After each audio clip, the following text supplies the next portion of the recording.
இப்போ இந்த எஸ்ஐஆர் நம்ம தமிழ்நாட்டில் எப்படி ஒர்க் ஆக போகுது? கடந்த ஜனவரி மாதம் எடுத்த அந்த கணக்கெடுப்பில் 6,36,00,000 வாக்காளர்கள் நம்ம தமிழ்நாட்டில் இருக்கிறாங்க.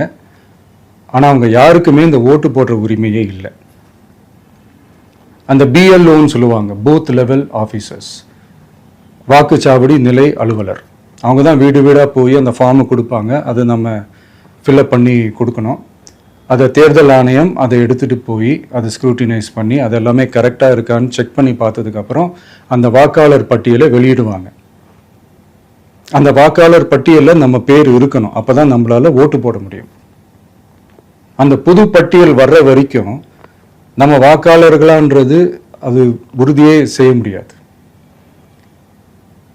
இன்கேஸ் அந்த புது பட்டியலில் நம்ம பேர் இல்லைன்னா அது ஒரு தனி ப்ராசஸ், அது ஒரு தனி ஃபார்ம், அது ஒரு தனி கிளைம்ன்ற மாதிரி அது ஒரு வேற வேலை.